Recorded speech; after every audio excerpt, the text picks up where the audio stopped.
சந்தியா ராகம் சீரியல்ல இன்னைக்கு என்ன நடக்க போகுதுன்னு பார்க்கலாம். வாங்க வீடியோக்குள்ள போலாம். சிவராமன் குடும்பத்தில் இருக்கிற அத்தனை பேர்த்தையும் கோயிலுக்கு வாங்கன்னு சொல்லியிருக்காங்க. அதே மாதிரி சிவராமனும் ஜானகியும் கோயிலில் வெயிட் பண்ணிட்டு இருக்காங்க. அங்கே குடும்பத்தில் இருந்த அத்தனை பேரும் வந்துட்டு இருக்காங்க. எல்லாருமே வந்ததுக்கு அப்புறமா பாட்டி ஜானகி கிட்ட கேட்குறாங்க, ஜானகி ரகு இங்கே வந்திருக்கான்னு நீ தானே எல்லாத்தையும் வர சொன்ன, இப்போ ரகு எங்கேன்னு கேட்குறாங்க. அம்மா நீங்கள் பதட்டப்படாதீங்க, பயப்படாதீங்க, அண்ணன் இப்போ வந்துருவாருங்கிறாங்க சிவராமன்.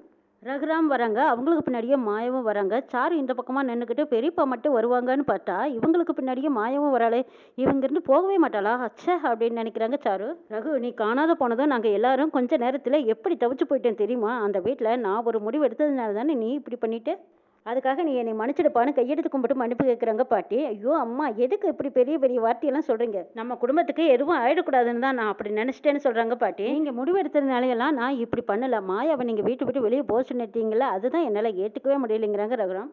எப்பா எங்கள் எல்லாத்தையும் விட்டுட்டு போகலான்னு நீ முடிவு பண்ணிட்டீங்களன்னு கேட்குறாங்க பாட்டி. ஐயோ அம்மா அப்படியெல்லாம் நான் நினைக்கவே இல்லை, இந்த கல்யாண விஷயத்தை பொறுத்த வரைக்கும் மாயா எடுத்த முடிவு தாம்மா சரி, நான் செஞ்சது சரின்னு நினைக்கிற ஆள் கூட தான் நான் இருக்கணும்னு நினச்சேன். ஆனால் மற்றபடி நான் இதை பற்றியெல்லாம் எதை பற்றியும் நான் யாரையும் சங்கடமாக நினைக்கல. எங்க இதை நீங்கள் வீட்டிலேருந்தே முடிவு எடுத்துருக்கலாமல்ல, கொஞ்ச நேரத்தில் எங்கள் எல்லாத்தையும் கலங்க வச்சிட்டிங்களே, எங்களுக்கு எல்லாமே நீங்கள் தான் அப்படிங்கிறாங்க ஜானகி. அப்பா கொஞ்ச நேரத்தில் எங்களை எல்லாத்தையும் தவிக்க வச்சிட்டிங்களே, எங்களை விட்டு இனிமேல் எங்கேயும் போயிடாதீங்கன்னு கேட்குறாங்க தனம்.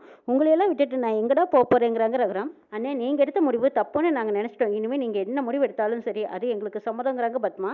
மச்சான் நீங்கள் மாயாவை கூட்டிக்கிட்டு நீங்கள் வீட்டுக்கே வந்திருக்கலாமே, எதுக்கு எல்லாத்தையும் கோயிலுக்கு வர சொன்னீங்கன்னு கேட்குறாங்க மணிவண்ணன். அதுக்கு காரணம் இருக்குங்கிறாங்க ரகுராம். வீட்டில் மாயா எந்த ஒரு முடிவு எடுத்தாலும் அவளை வேற ஒருத்தியாக தான் நினைக்கிறாங்க, அவளையும் நம்ம குடும்பத்தில் ஒருத்தியாக தான் சேர்த்துக்கணும், அவளை வேற மாதிரி யாரும் பார்க்கக்கூடாது, அதுக்கு ஒரு முடிவு எடுக்கணுங்கிறாங்க ரகுராம். எங்க அதுக்காக என்ன பண்ண போறீங்க, என்ன முடிவு எடுக்க போறீங்கன்னு ஜானகி கேட்குறாங்க. நான் சொல்கிறேன் வா அப்படின்னு சொல்லி எல்லாரும் போகிறாங்க. அந்த இடத்துல ஐயர் மட்டும் ஓம்படுத்திட்டு இருக்கிறாங்க. அந்த இடத்துக்கு ரகுராம் குடும்பமே எல்லாரும் போய் உட்காடுறாங்க. பார்வதி பத்மா கிட்ட கேட்குறாங்க, இந்த பூஜை எதுக்குன்னு எனக்கும் தெரியலைங்கிறாங்க. சரி விடு, இன்னும் கொஞ்சம் நேரத்தில் தெரிஞ்சிட போகுதுன்னு அப்படி அவ்வளோ எதிர்பார்த்துட்டு இருக்கிறாங்க. இந்த பக்கமாக ரகுராம் மாயாவை உட்கார சொல்கிறாங்க. நீங்கள் இங்கே என்ன நடக்குதுன்னு கேட்குறாங்க ஜானகி. சொல்கிற ஜானகி, மாயா நீ வந்து உட்கார்பான்னு ரகுராம் கூப்பிட்றாங்க. மாயாவும் போய் உட்கார்றாங்க. என்ன மச்சான் நம்ம குடும்பத்தில் கண்டிஸ்ட் இருக்குதுங்கிறக்காக இது ஏதாவது தோஷம் கழிக்கிறக்காகவா இந்த பூஜை வச்சிருக்கீங்கன்னு கேட்குறாங்க மணிவண்ணன். அதெல்லாம் இல்லை, இது ஒரு நல்லதுக்கு தான் சொல்கிறாங்க. ஜானகி ரகுராம் ரெண்டு பேர்த்தையும் வந்து ஐயர் உட்கார சொல்கிறாங்க. ரெண்டு பேரும் போய் உட்காந்துருக்காங்க. ஐயர் இந்த பூஜை எதுக்குன்னு பாட்டி கேட்குறாங்க. அதுவா இந்த பொண்ணை ஸ்ரீகாரபுத்திரியா உங்கள் பையன் தத்தெடுக்க போறாருன்னு சொல்கிறாங்க ஐயர். எங்கள் ஐயர் சொல்றது நிஜம்தானான்னு கேட்குறாங்க ஜானகி. ஆமா ஜானகி, நான் மாயாவே என் பொண்ணுன்னு வாய் வார்த்தையினால சொன்னதுனாலயோ என்னமோ தெரியல, யாரும் வீட்டில் அப்படி ஏற்றுக்கிறதா இல்லை, அதனாலதான் மாயாவை கடவுள் சன்னதியில் வச்சு நான் தத்தெடுத்துக்க போறேன்னு சொல்றாங்க ரகுராம். பத்மா பார்வதி சாரு இவங்க 3 பேர்த்துக்கும் மாயாவை ரகுராம் தத்தெடுத்துக்கிறது அவங்களுக்கு பிடிக்கவே இல்லை. அண்ணே எதுக்காக இவ்வளோ ஒரு திடீர்னு அவசரப்பட்டு இப்படி ஒரு முடிவு எடுத்தீங்கன்னு கேட்குறாங்க பத்மா. யாரும் எதுவும் என்கிட்ட கேள்வி கேட்க வேண்டாம், இது என்னோட முடிவுங்கிறாங்க. எனக்கு இனிமே மாயாவும் தனாவும் ஒண்ணுதான், நான் மாயாவை சொந்த பொண்ணா தான் பார்க்குறேன், கடவுள் சத்தியா நான் மாயாவை தத்தெடுத்துக்கிறேங்கிறாங்க ஜானகி. உனக்கு இதுல எந்த அபிப்பிராயம் இல்லையே அப்படின்னு கேட்குறாங்க. எனக்கு ரொம்ப சந்தோஷமா இருக்குது, நான் மாயாவை என் பொண்ணா தானே பார்த்துட்டு இருக்கிறேன். சூப்பர் மச்சான், மாயா இனிமே நம்ம வீட்டு பொண்ணா வந்துட்டான்னா யாரும் எதுவும் அவளை சொல்ல முடியாது, மாயா நம்ம வீட்டு பொண்ணாகிறதுல எல்லாத்துக்கும் சந்தோஷங்கிறாங்க மணிவண்ணன். எல்லாரும் அவங்க அபிப்பிராயத்தை சொல்றாங்க. சீனுவும் சொல்றாங்க, மாயா நம்ம வீட்டு பொண்ணா வந்துட்டானா நம்ம குடும்பத்துக்கு தானே நல்லதுங்கிறாங்க சீனு. இனிமே எப்பவும் நம்ம குடும்பத்துல ஒருத்தியா மாயா இருக்க போறேன்னு நினைக்கும் போது ரொம்ப சந்தோஷமா இருக்கு, இதுல சந்தோஷம் தானுங்கிறாங்க சீனு. மாயா இதுல உனக்கு சம்மதமான ஜானகி கேட்குறாங்க. பெருமா இதை போய் என்கிட்ட கேட்கணுமா, நான் இங்கிருந்து வீட்டை விட்டு வெளியே போகும்போது என்ன பண்ண போறோம், அடுத்த நாள் என்ன பண்ண போறோம், நான் குழம்பி போயிருந்தேன், எனக்குன்னு இனிமே யாருமே இல்லையே நினைச்சு கவலைப்பட்டேன், இப்ப திரும்பவும் என்ன உங்க வீட்டு பொண்ணாவே இருக்க சொல்லும்போது நான் என்ன சொல்ல போறேன், பெருமா நான் எப்பவுமே உங்க பொண்ணா இருக்கணும்னு தான் ஆசைப்படுறேன்னு மாயா சொல்றாங்க. மாயாவையும் உட்கார வச்சு மாலை போட்டு பூஜை ஆரம்பிக்கிறாங்க. எல்லாம் நல்லபடியா முடிச்சதுக்கு அப்புறமா இனிமே இந்த மாயா உங்க வீட்டு சிவகார புத்திரி, அவ வாழ்க்கையில நீங்களும் உங்க வாழ்க்கையில அவிழ்ந்துட்டீங்க, அம்மா அப்பா அம்மா காலில் விழுந்து ஆசீர்வாதம் வாங்கிக்கோமாங்கிறாங்க.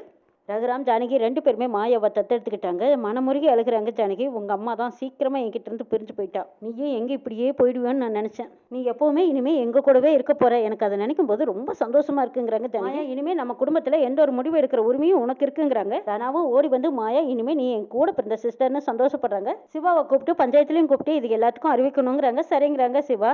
சரி நம்ம குடும்பத்துல எல்லாத்துக்கும் சந்தோஷமான மணிவண்ணன் கிட்ட கேட்கறாங்க. மணிவண்ணன் சொல்றாங்க, என்ன மச்சான் இப்படி கேட்கறீங்க, மாயாவை உங்க பொண்ணா தத்தெடுத்துக்கிறதுல எங்களுக்கு ரொம்ப ரொம்ப சந்தோஷங்கிறாங்க. பத்மாவும் வேண்டா வெறுப்பா எனக்கும் சந்தோஷமா தான் இருக்குங்கிறாங்க. பார்வதி எந்த ஒரு முடிவும் சொல்லாம இருக்காங்க. சாரு வெற்றுப்பா வேதனையை இவளை எப்படியாவது வீட்டை விட்டு வெளியே துரத்தணும்னு நினைச்சோம், ஆனா இப்ப இந்த வீட்டு பொண்ணாவே ஆயிட்டாலே அப்படின்னு வேதனையில பார்த்துட்டு இருக்காங்க. எல்லாரோட சம்மதத்தோட மாயாவை வீட்டுக்கு கூட்டிட்டு வராங்க. பாட்டி வெளியிலேயே நில்லுங்க, திருஷ்டி கழிச்சிட்டு வீட்டுக்குள்ள கூட்டிட்டு வரலாம், நம்ம குடும்பத்து மேல நிறைய கண்ணு பட்டிருக்குங்கிறாங்க. திருஷ்டி கழிச்சு பார்வதி அதை கொண்டு வெளியில கூட்டிட்டு வாங்குறாங்க. இந்த பக்கமா உள்ள வந்ததுக்கு அப்புறமா மாயா நீ எங்க வீட்டு பொண்ணாயிட்டே, இனிமேல் வெளியே போன்னு சொன்னதுனால நீங்க ஒன்னும் தப்பா நினைச்சுக்கலையாங்கிறாங்க. பரவாயில்ல பாட்டிங்கிறாங்க மாயா. ரொம்ப நல்லது மாயா, இனிமே நீயும் எங்க குடும்பத்து பொண்ணு தானுங்கிறாங்க. மாயாவும் ஆமாங்கிறாங்க. கொஞ்ச நேரத்துல நீங்க கண்ணாமூச்சி விளையாடிட்டீங்க, எங்களை எல்லாத்தையும் பயமுறுத்திட்டீங்க, இனிமே இந்த மாதிரியெல்லாம் பண்ணாதீங்கன்னு கேட்டுக்கிறாங்க தனா. தனம் பயப்படாத, இனிமே நாங்க எங்கேயும் போக மாட்டோம்னு ரகுராம் சொல்றாங்க. அங்க மகாலிங்கம் வர்றாங்க. சம்மந்தி உள்ள வரலாமாங்கிறாங்க. அச்சச்சோ என்ன சம்மந்தி, என்ன கேள்வி இது, உள்ள வாங்கன்னு கூப்பிடுறாங்க. எல்லாரும் உள்ள வராங்க. பிரச்சனை எதுவா இருந்தாலும் நம்ம பேசி தீர்த்துக்கலாமே, கோபத்துல நானும் அவசரப்பட்டுட்டேங்கிறாங்க மகாலிங்கம்.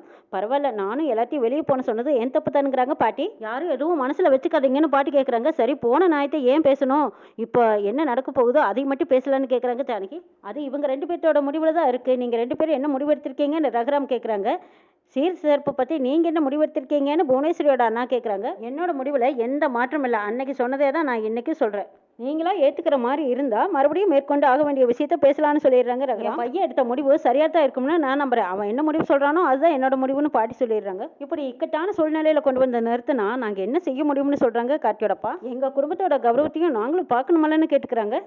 அவர் சொல்கிற மாதிரியே தான் நானும், ஊருக்குள்ள இருக்கிற 4 பேரும் 4 விதமான கேள்வி எங்களையும் கேட்பாங்கல்லன்னு சொல்கிறாங்க மகாலிங்கம். நம்ம திருப்திக்காகத்தான் நம்ம எல்லாமே பண்ணுறோம். ஆனால் மற்றவங்க கேள்வி கேட்பாங்க, மற்றவங்க பேசுவாங்கறதுக்காக, அவங்க திருப்திக்காக நம்ம எதுவும் செய்ய போகிறோம். மற்றவங்களுக்காக நம்ம வாழ முடியாது. முதல் தடவையாக நம்ம புது விஷயம் பண்ணும்போது 4 பேர்த்தோட பேச்சையெல்லாம் தாண்டி தான் வரணும். பிற்காலத்தில் நாம் செஞ்சது தான் சரின்னு அவங்களுக்கு தோணும் போது நம்ம தான் அவங்களுக்கு முன்னுதாரணமாக இருப்போம். நம்ம பசங்க வாழ்க்கைக்கு எது நல்லதோ அதை மட்டும்தான் நம்ம யோசிக்கணும். புவனேஸ்வரி ரகுராம மிரட்டி பார்த்தாங்க. பார்க்க வரைக்கும் பார்த்துட்டு பேசாமல் வலிக்கு வந்துட்டாங்க.